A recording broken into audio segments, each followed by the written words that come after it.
en mon nom. Là, je suis tombé sur un message, un sermon du frère Branham sur la démonologie, domaine religieux, prêché le 9 juin 1953, paragraphe 29.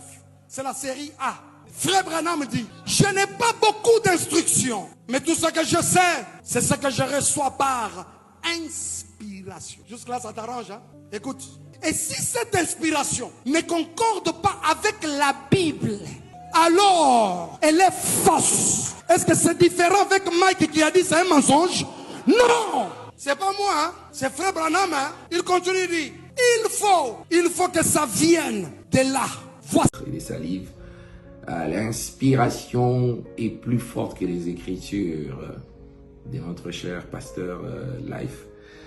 Il faut qu'au du ciel, le révérend pasteur Michael Ambaye a dit que c'est faux, c'est démoniaque, voilà.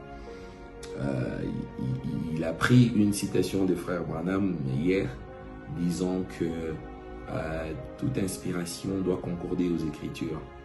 Et j'ai dit amen à cette écriture, et j'aimerais lui informer aussi que le pasteur Life dira amen à cette écriture. Mais prendre cette écriture et l'opposer à cette déclaration, l'inspiration est plus forte que les Écritures, je trouve ça un peu déplacé, parce que l'inspiration est plus forte que les Écritures. Est-ce que ça veut forcément dire que l'inspiration contredit l'Écriture? Non. Parce que l'auteur a bien dit que l'inspiration est plus forte que les Écritures, veut dire que l'inspiration met la lumière sur les Écritures. L'inspiration va au-delà de ce qui est écrit.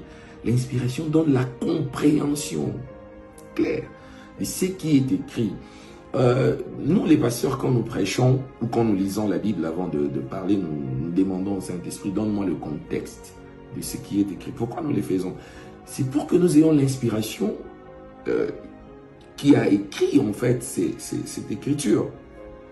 Mais je pense que d'emblée, dire que l'inspiration est plus forte que les Écritures veut dire que l'inspiration contredit les Écritures. Ça, c'est faire un procès d'intention à l'auteur de la chanson.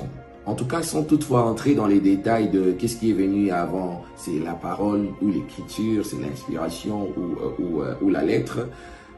J'aimerais d'abord rester seulement dans cette phrase-là, parce que si on ne comprend pas bien cette phrase-là, on fera un débat interminable. Le pasteur, il faut qu'on n'a jamais dit que l'inspiration contredit les Écritures. Non, messieurs.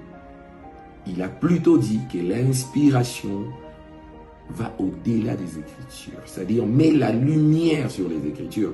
Comme il est écrit que ta parole est une lampe à mes pieds, une lumière sur mon sentier. Vous voyez, donc la parole a précédé les Écritures. Parce qu'au commencement était la parole et avant le commencement était la pensée.